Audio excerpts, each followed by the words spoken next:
And what is happening, everybody? Welcome on into the Check Your Brain podcast, wherever you are checking this out from. Is it YouTube? Is it the other video podcast platforms? Or are you listening for free on the major podcast platforms as well? So I have the audio, I have the video. I give you plenty of opportunities to consume all things Tony Mazur. And that is my name. I am the host. That is my podcast logo if you are watching on the video. If you want more podcasts like this, early access to guests and solo shows, go to my Patreon at patreon.com/Tony Mazur. And for $3, $5, and $10 tiers, you get all that. I'll give you bonus episodes and all that fun stuff. Well, enough about my podcast. Let's talk about another podcast. And it is my guest today, and it is Jonathan Rosen. Jonathan is the co-host of a great podcast. And when I say that, I'm not just saying that because, you know, you're an interviewer and you say, well, he's got a great show and you haven't even checked it out. But that's what they say. That's what you say in the business. No, I have checked out this podcast. My problem is I don't have enough space on my phone to download all of these podcasts. He has so many great guests on here. And it's co-hosted with a child actor, Ike Eisenmann. And so it's Ike Eisenmann and Jonathan Rosen. It's called Pop Culture Retro. And you guys, I mean, it's incredible. But first of all, thanks, Jonathan. Thanks for doing the show here. Well, thanks for having me.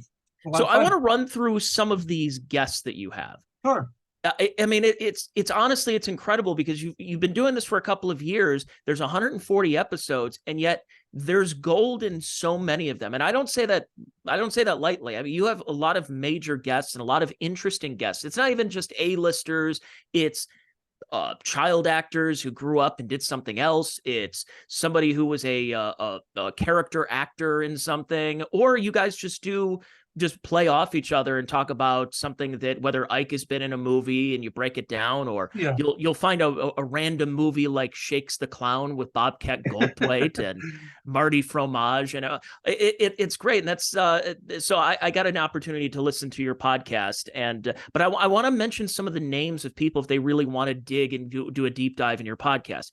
Here's just a couple of them. You had Mark Evanier, one of the most recent guests you've had on, George Schlatter, Laugh-In fame and Turn On. I'd like to hear more about that.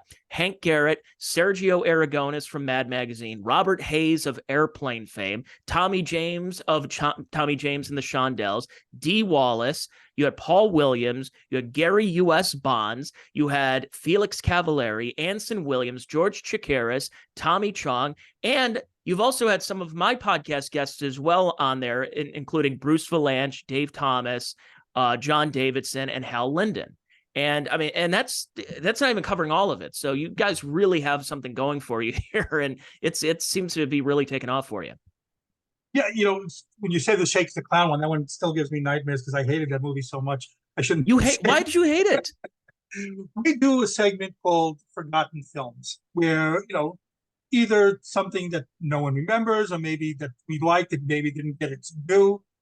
And so at one point, Ike and I used to try to torture each other with something that we thought that the other one would hate. Shakes the Clown, he picked. And I, like 5 minutes in, I was like, oh my God, I have to watch like another 80, 90 minutes of this. I thought it was like not a great movie, but we've gotten away. Now we try to find something that we think that the other one might like Hidden Gems. But I saw Florence Henderson in it, and I said, like, who the hell did Florence Henderson piss off that she had to make this movie? And she did a movie with Jackie Martling too, where they're making out. So it seemed like Florence. Yes. I don't know if the Brady Bunch residuals were really flowing in for her. Kicking in, they ran out at that time probably.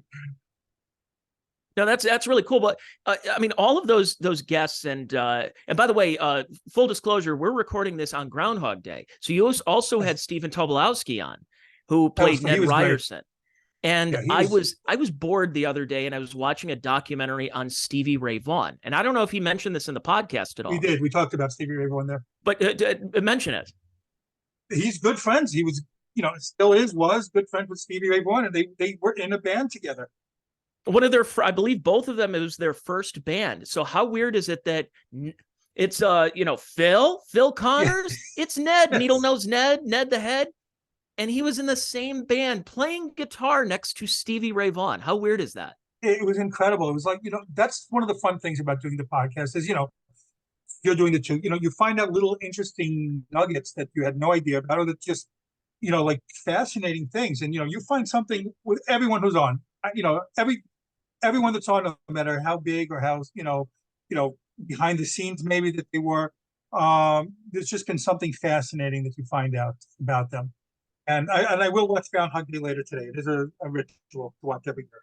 You have to. It came on last week on AMC with commercials and stuff. It's not like it's a dirty movie, so it doesn't need to be edited. But it feels like it's Groundhog Day because it's three hours long with the commercials. But again, you have to do it in time. But some of those guests that you had on that I really want to hear. I've got a lot of time at work, and I'll pop in my earbuds and listen to podcasts. So I want to hear the George Schlatter one. Anything interesting that popped up, because he's got that gruff voice. People forget about how big he truly was in Hollywood in the days when we had 3 channels, 3 stations on TV, and Laugh-In was watched by half of the country. Right.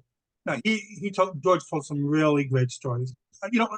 It's funny. We've had a few guests on in their 90s, and they've told amazing stories. And they, just like it was yesterday for them, and they were really with everything. And George told a lot of fun stories, about the making of Laugh-In, work, and the behind the scenes stuff, how he got it, how they try to slip things by the censors.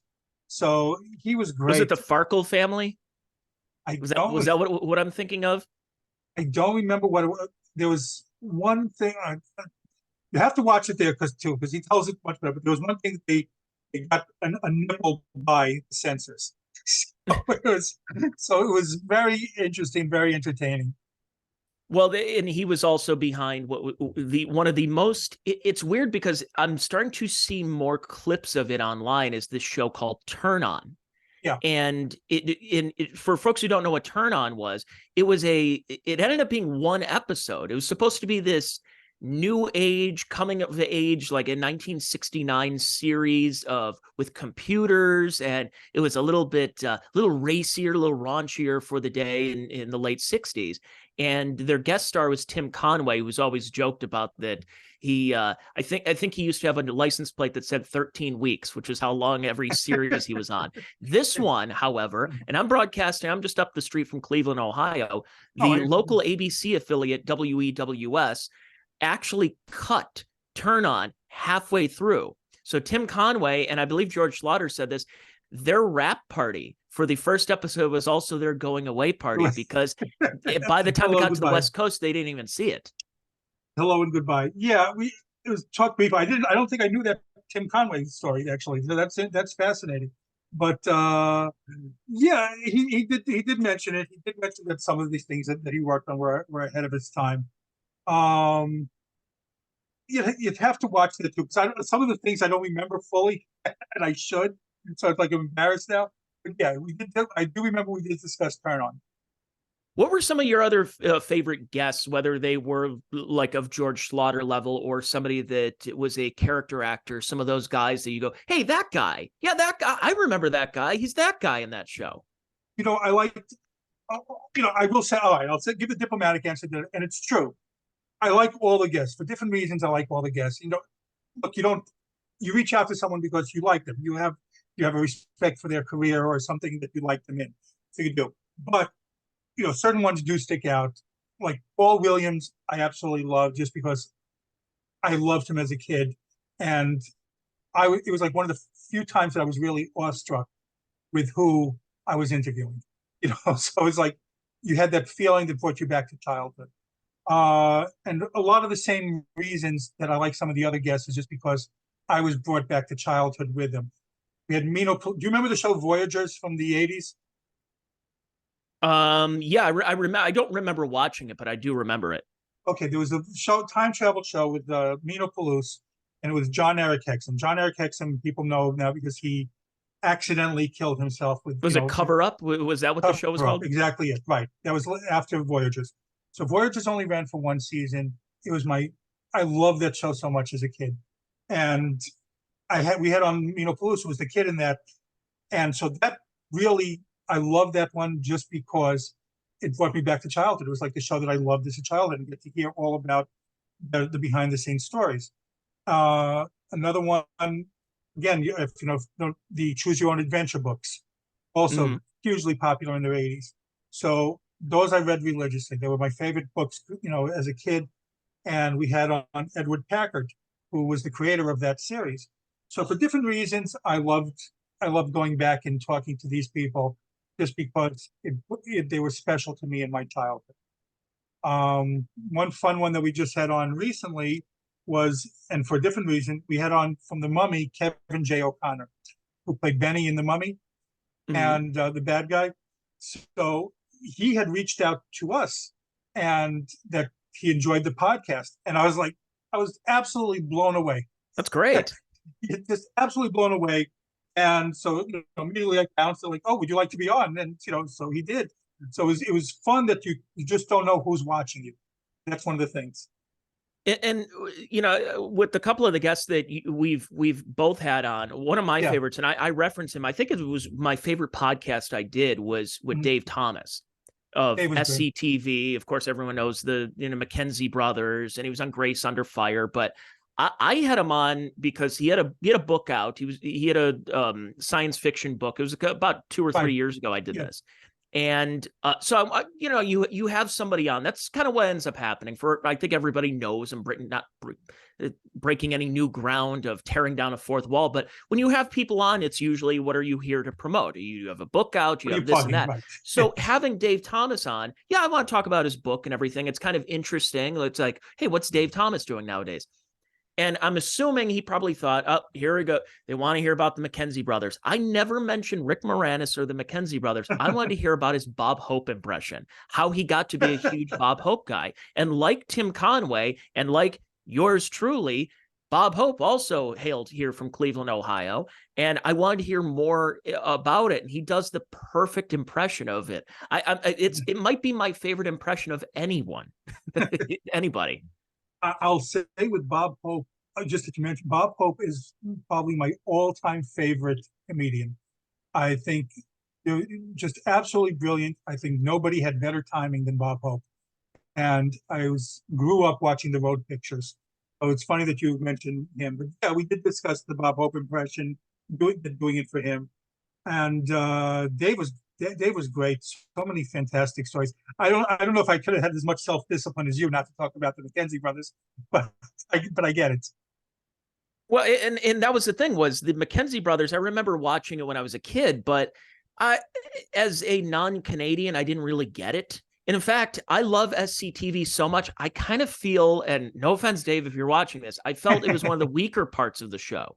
I thought there were so many great things. Like, for example, I'll put this here if you're watching um, on the stream here, the Bob Hope Desert Classic from SCTV with Eugene Levy, and so he's in the desert. So Bob Hope used to do all these golf tournaments in Palm Springs and would bring in world leaders and athletes and everybody. And hey, ladies and gentlemen, we got we're bringing out Joey Heatherton and Brooke Shields coming out, and he just does this perfect impression. And that's almost all I wanted. I may have spent a full hour talking about Bob Hope. But the one thing, and I wanted to ask you about this because you mentioned you loved Bob Hope.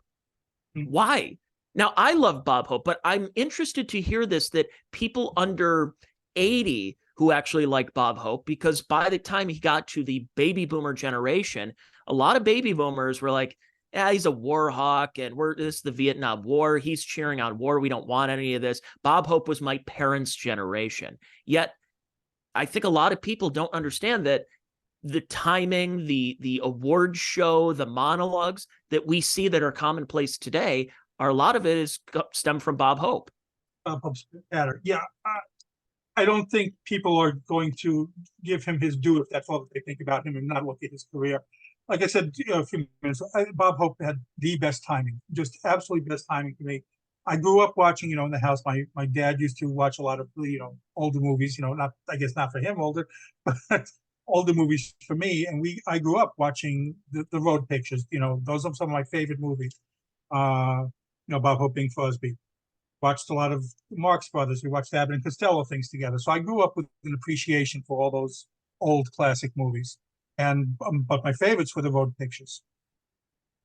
Oh yeah, I mean, and the one thing that was interesting is you saw the Bob Hope that was a little bit different. As my by the way, this is my cat Harpo here, who just popped up next to me, because I in my 20s I was a big Marx Brothers fan, and you You know, think about how I think there's an old radio show that people should go check out, and it has Bob Hope and Groucho going back and forth. And I think what's interesting is how talented they were, yet they still had writers. So Groucho had S.J. Perelman, he had Nat Perrin, he had a lot of great writers. And then Bob Hope had his team of writers, everyone from I'm forgetting, from MASH, and so many writers that he had over the years. Yet they were so brilliant that they could do it on their own. It was a different time in the entertainment industry. yeah, no, I, I couldn't agree with you more with all this stuff. Groucho too, and I saw that you hit on Steve Stoliar as well, and who had the Groucho book. We had him on, so we haven't released that episode yet, but fascinating to talk to. But yeah, all these people, and they don't make that type of comedy anymore. Just a quick repartee, I'll say, and no one was better than the Bob Hope. And by the way, I see the picture behind you.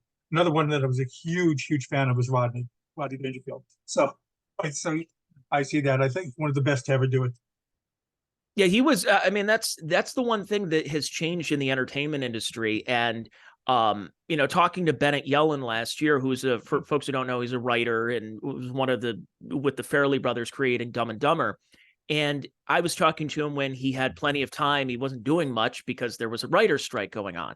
And what I fear going forward is this influx of AI, that these Yeah, I writers agree. are going to go by the wayside, that you can just have some program, and instead of paying a writer, I honestly, I don't know how much a Hollywood writer would make or how much they're commissioned for, but you just put it in Chat GPT or some AI service, and you're taking away that the soul, the human element of writing. And I don't know. I'm fearful for entertainment, which is why when I bring up Groucho, when I bring up Bob Hope, and people say, Tony, how old are you? And I'm like, well, I'm 35. They're like, how does a 35 know who Gummo Marx is? How do you know who Mini Marx? How do you know any of these people? I said, because today's entertainment just does not have that same feel, that same where you will go watch a movie. You don't know at that time, you'll never know when you'll be able to see that movie again. So you're a little bit more attentive. You're at the drive and you're at a movie theater. There isn't a VHS copy. There's no Betamax. There's no DVD yet. So this may be my only opportunity that I can see this Hope Crosby road picture. And unfortunately, the entertainment industry has either evolved or devolved, however people want to look at it. And I'm concerned we're not going to have these Bob Hopes, even Jack Nicholson, even people who are still alive. I'm afraid that we're losing that aspect of the entertainment industry. You just hit upon several things that I'm passionate about. Also, one of the things that you said about the attention span, which I think is very true. People don't have the attention span that they did. Everything is on quick cuts, and let's just get to it. Movies that I enjoyed as a kid, like one of the comedy classic. It's a mad world. Hours long. Would never be made today. Would never. It's too long for them. And most pictures would used to be much longer than they are now, and no one would have the attention span to that. And I am also concerned with the AI. I'm a writer, and I do worry about that. And people in my industry worry about that because it's the same thing as screenplays, just writing books. There are clauses now in things. If agents want to represent you with writing, did you write this yourself? Are you responsible for this content? Because it is something that needs to be addressed. It is something that needs to be worried about. And you can't, you are taking the soul, the human element out of it. And no AI, at least not yet, it can replicate that aspect of it. But you do worry. They are at the level now that they create whole books. And it is a concern that it's going to affect, regular authors. Well, that's why I'm glad there are podcasts like yours. And well, when he was still alive, when Gilbert Gottfried had his podcast, and you're talking to people, I guess what it started off as for a Gilbert podcast was, oh, well, I'll get a couple of comedian friends and old actors that I know. And then it turned into a time capsule. that it's something that we're chronicling this time because I mean, when they were doing the podcast, I believe they had several people in their 90s who had passed away by the time Gilbert passed away. So you go back and listen to Caroline Ray, Charlotte Ray, and there's so many others that were a part of this, like Bill Macy and I forgot what's his name. Boy, am I bad on names today? He was in Alice. There were so many. What's that? Vic Tayback? No, not Vic Tayback. They had what's his name? He was kind of like a side character on that show. I'll think about it here in a second, but these shows, I believe, are very important, and especially when we have YouTube, we have podcast platforms to put this stuff out there and say, guys, if you're not happy with the Marvel movies and the Star Wars and the Harry Potter and stuff, there's other entertainment you can go back. You may have to go back a couple of decades, maybe several decades. You might even see movies without color, but just because they're black and white doesn't mean they're bad movies. Doesn't mean they're old, outdated, whatever. And I think we should encourage more people to understand there's way more entertainment out there than what they see on TikTok and Netflix.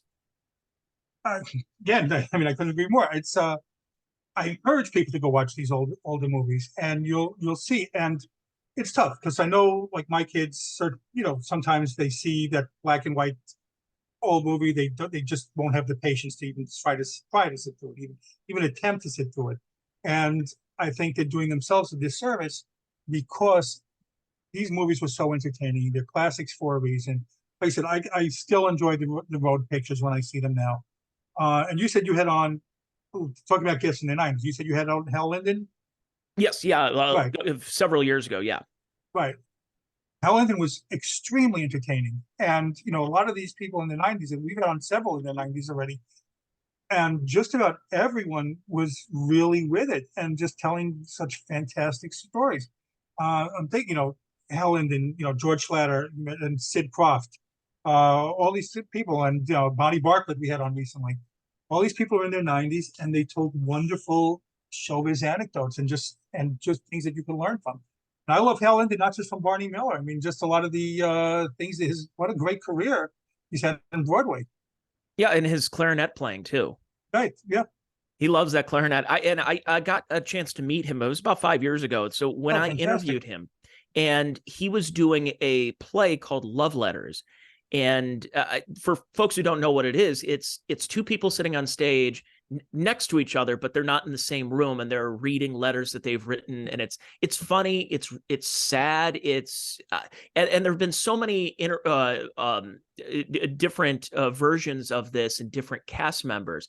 And the one I saw had Hal Linden and Barbara Eden, and it was incredible, and especially because she used to do it with Larry Hagman, which was kind of funny for a number of years. They went on tour with that. But Hal Linden and Barbara Eden, who at that time were in their late 80s, now in their 90s, still look great. They still sound great. You wouldn't believe, you just close your eyes and you say, oh, geez, it's Jeannie and it's Barney Miller that's sitting here. And they sounded great. And that's why, to preserve these actors, these entertainers, these song and dance men, these stars of stage and screen, however you want to label them, it's great to have these opportunities to put that out there and really tell younger millennials, Generation Z, that, guys, if you're bored, there's a whole archive. You can go way back in time and go check it out. We've been doing movies for, I don't know, about 100 years or so. Well, a lot of these movies you don't even have to go pay for them. I mean, you could find them on YouTube. A lot of the older movies that you can just watch them for free. A lot of the, I've seen the road pictures on there as well. And I know Charade, another older 60s movie that's not as old, but you could watch that for free a lot of places too, and that's a good movie. So speaking of movies and speaking of actors, how did you and Ike get together? Ike used to, they bully me. I tell people about it. So Ike and I met through a mutual friend, an author friend. I used to be part of this group called From the Mixed Up Files, which does reviews and talks about Kidlit, a lot of things in Kidlit. So I used to interview authors or agents or editors, part of that, and I would always ask them, what's your favorite, what was your favorite childhood movie? Many of them said Escape to Witch Mountain. So I put that out, and then one day one of my friends wrote me, said, I happen to be friends with Ike Eisenmann, from Witch Mountain. So, like, oh my gosh, would he agree to an interview? And that's how we met. And we met that way, through an interview, and we became friends. We hit it off. And then just one day I said, you ever think about doing a podcast? This was like after, this was after like many times interacting. You ever think about doing a podcast? And that's it. We determined to do it right after that, and it's been a lot of fun. It's just been getting to hear his stories, Ike's stories, and then getting, us. And I like the aspect of it that Ike was in the business. That's one of the things that we like. Someone that was in the business and someone that grew up watching all these films too. So we get different perspectives. Look at this cast. I'm looking here at the poster here. You got Eddie Albert, Ray Milland, Donald Pleasance. I mean, you think about it. He was in his early teens, maybe like 12, 13 years old. He was younger than that when he did this movie. Yeah. And so he gets to work with all these Hollywood icons. I mean, Ray Milland could have owned Hollywood at one time. He was so big. Yeah, no, it's fantastic. We did a Witch Mountain episode on Pop Culture Retro. And if anyone's interested in that, they should definitely watch. I was just covered both movies, Escape and Return. Great, and look, that movie I remember seeing in the theaters as a kid. So it's mind-boggling to me that a movie that I enjoyed as a kid, I'm doing something with the star of the movie. So it's still a lot of fun for me for that aspect. And by the way, Donald Pleasance guest star in my opinion, the best Columbo episode, Any Old Port in the Storm. I wouldn't be familiar with it until I saw it. I used to like Columbo. I don't won't remember the specifics of it. Whenever anyone comes on, one of the things that they automatically do is, when they know who Ike is, they start asking about Betty Davis from Return, what it was like working with her. So, and that was one I was fascinated with as well. It's so funny because one of the channels, I think it's like Cozy TV or whatever, and I'll just flip through. I have YouTube TV, and I'll see Columbo's on, and I see what Columbo, and if it says 1990, I'm like, oh, it's one of the new Columbos. And my wife will say, there is no new Columbo. And I said, no, you don't understand. There was the old one. She's like, I do understand, but they're not new. And I said, no, they brought it back for these weird specials throughout the 90s that were not really that good. You would have George Wendt as the killer, and you'd have a couple of others, and I think the last Columbo was in January of 2003. That they were still putting poor old Peter Falk out there to do Columbo. That went that long. You're right, but going back to what you said now, going back and watching old series, I do get like there are certain series that changed in a certain season. And I will only like the earlier seasons as opposed to when a change happened in later seasons. So that's what, reminding me when you just said about Columbo. So yes, there is a defining divider, I guess, when in certain things. I've always said about Columbo, where you watch the early episodes, which people probably don't know this, but the original idea for Columbo is supposed to be Bing Crosby. And I did not know. And one of the reasons he didn't want to do it is because you're talking about the early 70s. Bing lived a couple of more years after that and didn't want to interrupt his golf game.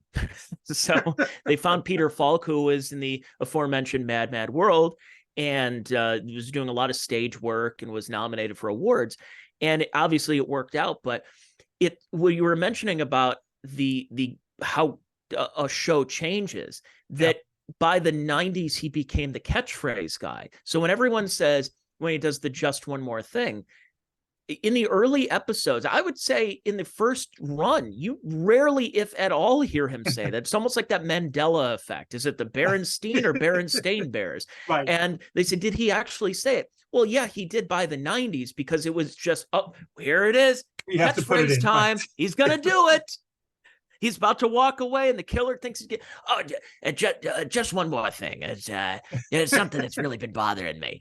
And I'm like, oh man, you became catchphrase guy. I mean, they weren't bad comparatively speaking, but again, if I'm going to see a Jack Cassidy Columbo, oh yeah, absolutely, I'm watching that. But if I'm watching, I don't know, one of the 90s versions, I'll skip that.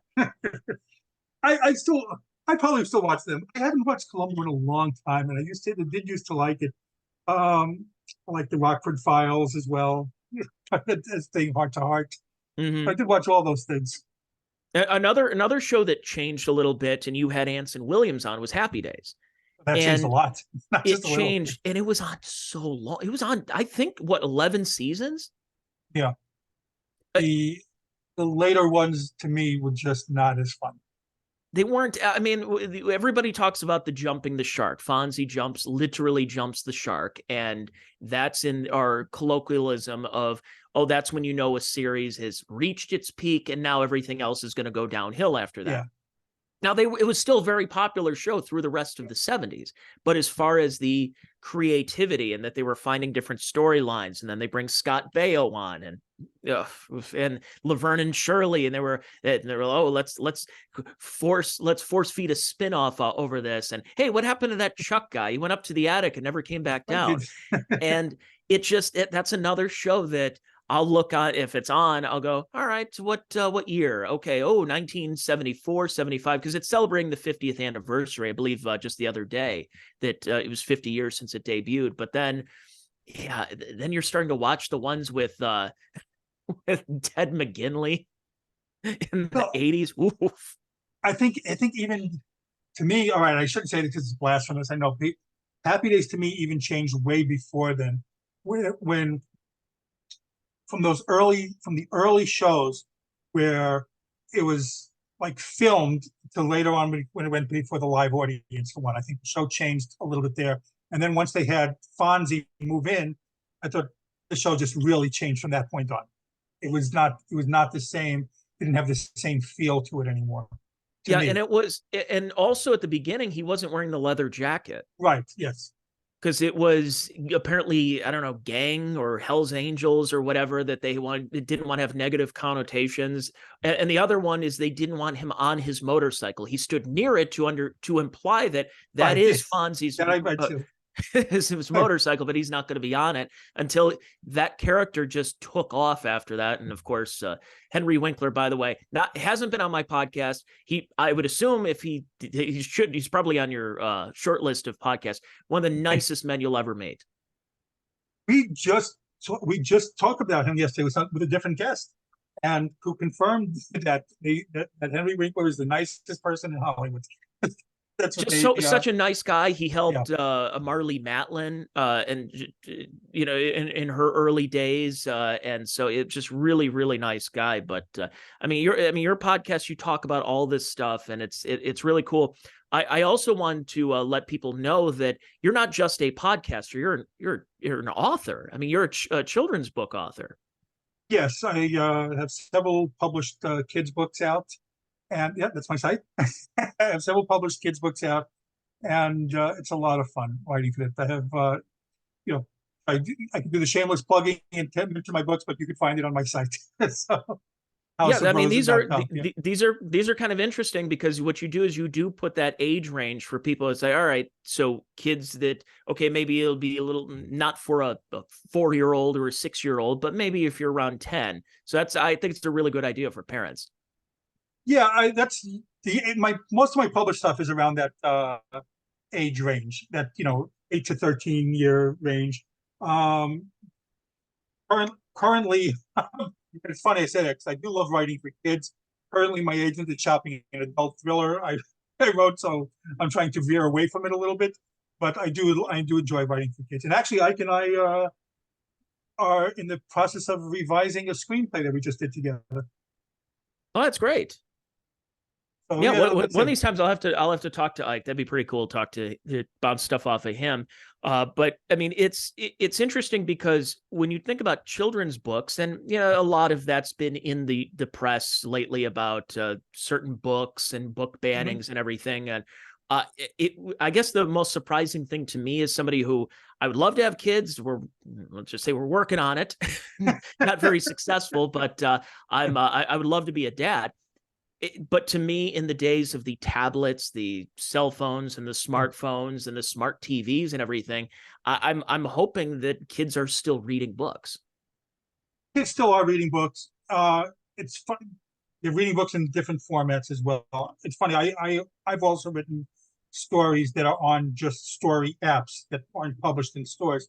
They're just on story apps. So there are different venues for reading, for literature. But yeah, there are still a lot of kids reading, and it goes through cycles. What sells, what doesn't sell. Sometimes they have like young adult sells better than middle grade books, and sometimes it's middle grade more than young adult. What type of genres can go hot this moment, hot next? But there are still kids reading, and that is a good thing. The kids still want to devour books, and I think you find a book, you find something that takes off. Have like I know it's older now. We have like the Harry Potters comes along, or the Percy Jackson series comes along, and that's great for the entire industry because something gets hot, and then kids will get into reading. Whatever it is, kids get into reading, and then they're willing to go on and devour other books as well. That's what I'm hoping for, because I know when I was a kid, I was not a reader. I was every so often I would see a book, but I was a sports fan. I wanted a sports book, but then sports books were boring, and as I got older, I started reading a lot. But I also was into the nonfiction, because sometimes nonfiction is even more crazy than fiction. So I think that's that appreciation that nowadays, being well read. I mean, you can go a long time before the days of smartphones and reading things and not knowing how to type. That at least in the 90s, you go the whole summer, you don't even pick up a book, you don't do any of that. You're just playing outside, you're rollerblading or doing something like that. At least now with smartphones, kids have that opportunity where they can read, and very early. Yes. And now when you're seeing 6-month-old kids with iPads, it's whoa, we've really jumped the chasm, haven't we? Yeah, but again, I don't think it's necessarily, but I agree with you totally about the smartphone thing, about the kids are too addicted to it, and so are we. I mean, it's not just kids; everyone's addicted to them now. But if they're reading through that, I think that is good, because, like I said, there are different formats to it. And I grew up the same way. I was a big reader as a kid. I read a lot of this. I did read a lot of nonfiction as well as fiction. I still do. I'm one of the people, like, every night I have like 4 different books I can go through, and every night I'll read a chapter from one of them, or maybe more than one of them. So, but I do read a lot of nonfiction now. But I think kids, to me, whatever turns them on to reading. If they like reading nonfiction, that's great. If they like reading comic books, that's great. Graphic, I know kids are very into graphic novels and the manga stuff right now. So anything to me that they're reading, that's fantastic. And hopefully it leads to appreciation of other types of books as well. Well, and also being more well-read because of a lot of what's been happening in the news. And I know you're somebody that you've posted a lot about the conflict going on in the Middle East right now. And not to get too heavy in it, but I mean, it's something that what I've noticed is kind of on a lot of different angles, but especially on the more pro-Palestinian angle. I don't see a lot of people very well read, very well researched on what they're talking about. So they're saying these sayings, they're putting up signs everywhere, and they don't know what they're talking about, and a lot of them. And that's what I'm concerned about going forward, is that people have the power to sway things and change people's minds, yet either they're purposely driving narratives of what's going on in the Middle East right now, or they don't know what they're talking about, and it's confusing a lot of people. So, I mean, this is a very odd time, and it's a very odd time for people of the Jewish faith right now. And I know with a name like Rosen, I can only guess, right? Well, yes, I had no idea this conversation was going to go there. So, well, that's why I didn't want to get too heavy, but I know that you've been talking about it. So I was just curious about, because going back in the days when I was in school of reading Diary of Anne Frank and Elie Wiesel and others, that I don't know if that's still happening nowadays. I don't think it's happening enough nowadays, and it should. There is a lot of things through TikTok, and that's been in the news a lot. There is a lot of, and in schools too, there is a lot of indoctrination through TikTok. And people just, whatever they see on social media, that has to be the truth. Why would someone put it on social media if it's not true? People are not doing things on their own. People are not, no matter what side of things you're on, but people are not doing enough research on their own or finding out things on their own to they think what's, if whatever they're being told, that has to be the truth, and I don't have to investigate anything else to it. And you need to. You have to be a critical thinker. You have to like go and see what's going on, and you shouldn't start speaking out about things that you don't understand. And I see that happening a lot. And I also see, like I said, people being indoctrinated to certain points of view. And it's dangerous. And it's not just for this, it's dangerous with anything. That if you're going to just be founding your information of what you see in a TikTok video, it's asking for trouble as a society. That you're not aware of, really the nuances or what the depth of anything, of any issue. And it is very tough. And yes, there's a lot of anti-Semitism going on right now. I see it a lot all over, of course, and I see it a lot even in my own industry, in the publishing industry. And yes, I've been very outspoken on it. I noticed I've lost followers from the publishing industry, and I've gained a whole bunch of other followers from other walks of life. So, something that's important to me, I will still speak out on. I try not to. I don't get political at all. This issue is important to me, anti-Semitism, because it's, affecting Jews all around, everywhere. And I see it, I feel it. I've never felt it more than I do now, how scary it is to be Jewish. And that's, you were mentioning about that it really shouldn't be political. But of course, everything nowadays has become political. This should not be a political thing, right? To be able to go point out and saying atrocities were committed against these people, women were raped. That should not be a political thing. It should not be. But they had the people before Congress, the heads of the universities, condemning them for their response to anti-Semitism. That shouldn't be political. That should be a bipartisan thing, condemning what's going on in the schools, not protecting your Jewish students. And yet somehow that became a political issue too. I don't understand why. That should not be. That's one thing that should not be political. There are several, not just one thing. I mean, there are several things that shouldn't be, but that should not be a political issue. I will not discuss things, and I don't care who people vote for. I really don't. In some things, I won't condemn anyone who votes liberal. I won't condemn anyone who votes conservative. You have every right to do what you want to do. To me, if I say how I feel on a political issue, other than this is anti-Semitism. I look at it differently.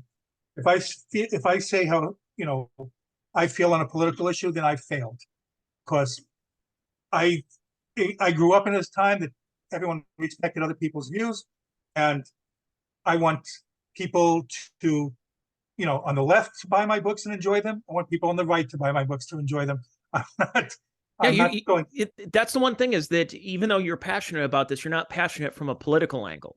And I think that's what happens, is that we as a culture nowadays have put the political before everything else, that it's correct. You're this and you're that. The one interesting thing, though, about I don't want to say interesting but because it's sad and it's deadly, but one thing that's different is this doesn't seem to be a black and white issue, in that one party believes this, one party believes that, because you're seeing far left and far right have been shown a lot of anti-Semitism as well, where it's almost like that horseshoe theory. It's like they disagree so much that they start to agree a little bit more. And then you're seeing a lot of, and that's what was interesting about the professors in Harvard and a lot of the donors. A lot of the donors at these schools have voted Democrat and supported Joe Biden, supported Barack Obama. Mm-hmm. And yet their students, all this money, the millions that they've been sending over to Harvard and all these Ivy League schools, and they're like, wait a second, now you're saying that from the river to the sea is justified free speech? Like, we feel kind of ripped off here a little bit. So that's why it became political, yet it's not strictly down like one side believes this, one side believes that. It's kind of all over the place. That's what's so interesting, and it's such a wedge issue with this conflict. One of the things, I loathe getting political on anything there too.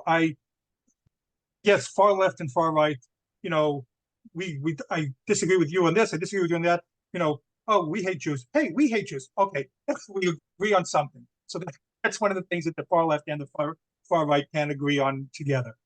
But yeah, when I see certain members, and like I'm registered however, I'm registered to vote for a certain party affiliation. I will vote. I don't want to necessarily vote for them every time. I don't go down the line. I vote based on what I see affects things that I'm interested in. And when I see someone like Elise Stefanik, who grilled the professors, the administrators, the presidents of these universities, people were like saying, "Oh, I can't think," like the Saturday Night Live sketch that they did on her was abhorrent to me. This was, this woman, I don't care how you vote. I don't care if you're Republican or Democrat. She held their feet to the fire. She should be applauded for that. I don't care who you voted for. And so people that saying, I can't stand her because she's Republican. I don't care what she is. She she was doing the thing that needed to be done. If someone else Democrat, like I see she's doing it, I see Richie Torres, a Democrat, doing it. I see there are people who are doing it, and if I could vote for them both, I would vote for them both. I don't care what the party is, because I see that they're doing things that are important to me. It's we're in interesting times, and I don't know where else. I mean, I apologize for blindsiding you with that question. It's just, it was something like I mentioned before we did the podcast that, sometimes we'll just get into a conversation. But when you were talking about kids and learning and everything, and then you mentioned the term indoctrination, that I don't want kids to be indoctrinated because of other factors and everything. And I don't, but you also want them to have some kind of background, that they should know what they're talking about, that that if they're curious about something, and that they come to the parents and say, like, what was 9/11? What was COVID? What were all these kind of things? You're like, all right, well, I think you're old enough. It's time that you should know what was going on in some of these huge moments in American and world history right now. And it's an interesting crossroads. And I hope we're learning lessons. Yeah, I'm sorry to cut you off for that. No, you're good. What you just mentioned, the 9/11, when you have kids, and this is, college students, for the most, high school college students recently, and this was, I think, last month, that there was a whole big thing, and I'm sure you saw it too, where people were like, watching TikTok videos. Hey, maybe Bin Laden was right, about, destroying the Twin Towers, killing all those people. When you have people like praising Bin Laden, there's a problem. There's a problem in this country.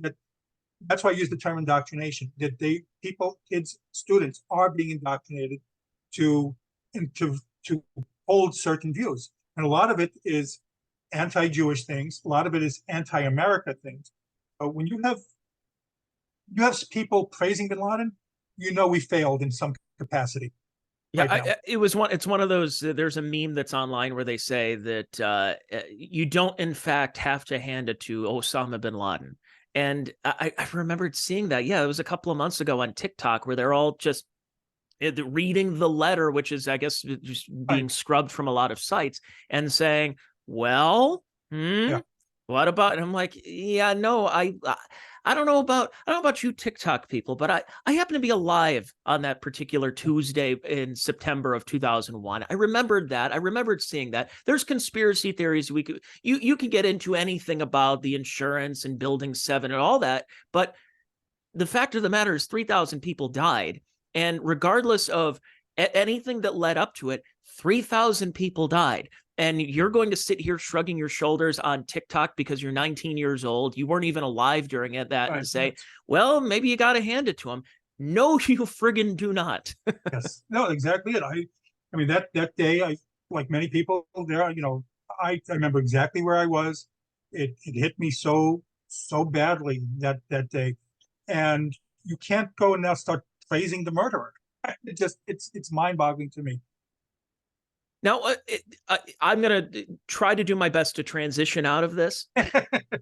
But when you're a writer, whether you're writing for screenplays or you're writing books, how much of lived experience or something that you put into it that you are putting in your books that are, like, for example, I'm not saying that October 7th and what's been happening after that you're going to compile something, but is there something that's driving you in order to do that, or you're doing a podcast on something that you see something like that, and what can I do to, I guess, scratch the itch that you're dealing with? Or like, how much of do you put into it as far as your personal life and your feelings into your books based on just like whether it's world It events or anything? depends. It's a good question. It all depends what I'm doing at that time. Because if I'm going to write a kid's book, I don't put any. And I used to be a teacher as well, by the way. I used to be a teacher, and I would never ever put my political beliefs to the class.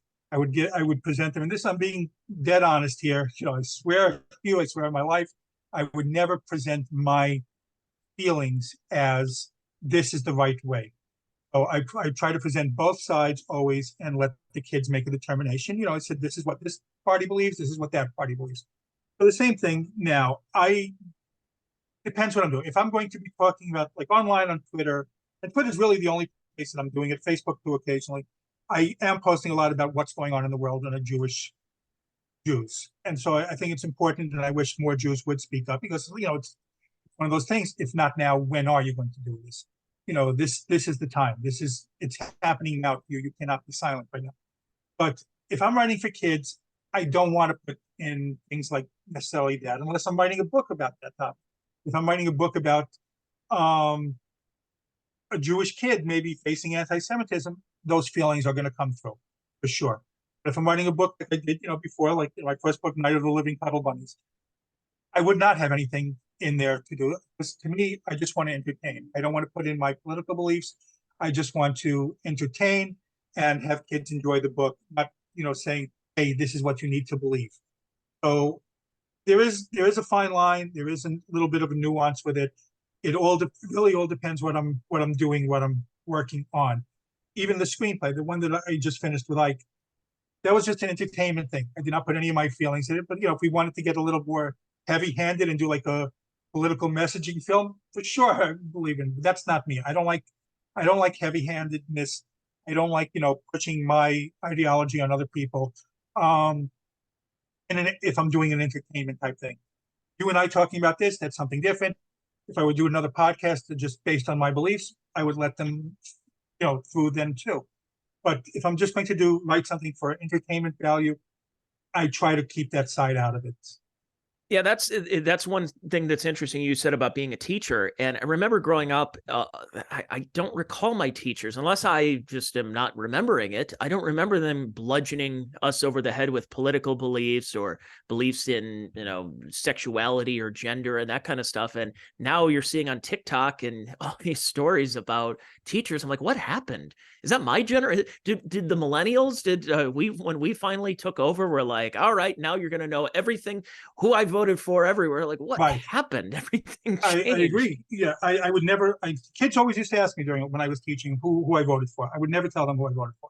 It's not their business. They could vote who they want. And now, you're right. Everyone feels the need to. This is how you should believe, instead of letting kids make a nuanced decision on their own. So that's why I used the term before. There's a lot of pushing of agendas right now, and I think that's to detriment of a nation. Well, if you're going to talk about pushing an agenda, someplace you will not get an agenda pushed is on the Pop Culture Retro podcast with Ike Eisenmann and Jonathan Rosen, my guest today. And so I see you put these podcasts out once a week. I'm, again, like I said, I have a whole queue of these podcasts that I really want to get into and listen to. And kind of wrapping it up here is that after like a lot of the serious stuff that we talk about here, that you can still have that outlet where like, oh, hey, we have Henry Winkler's going to be on next week with us, and we're going to talk, that that, okay, look, people are coming to us as an escape. This is something, it's a diversion from the horrors of real life.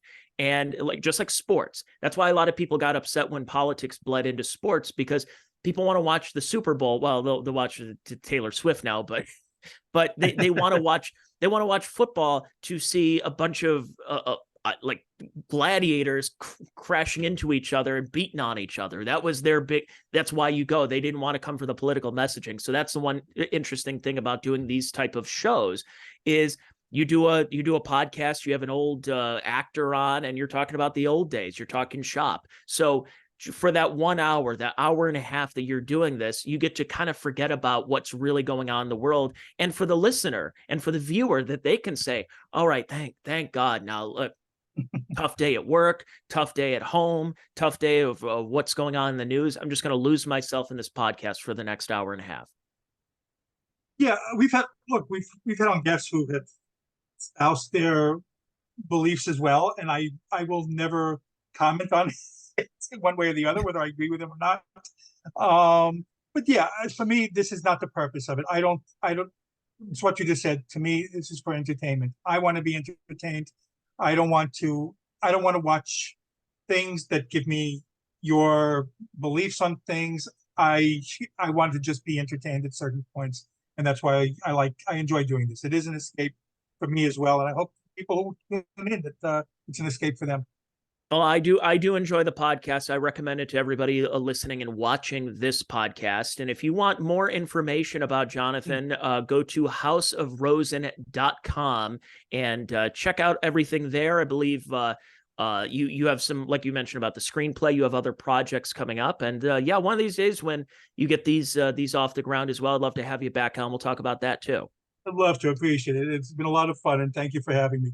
Jonathan, thank you so much for being on, and thank you folks for listening to the podcast. It is the Check Your Brain podcast. If you enjoyed what you heard, I've got more episodes for you on my Patreon at patreon.com/Tony Mazur. I'm also on YouTube. I am on the major podcast platforms, and it's wherever. I mean, we'll keep it going. We'll entertain. We'll inform. We'll keep the conversation flowing here on this podcast, the Check Your Brain podcast.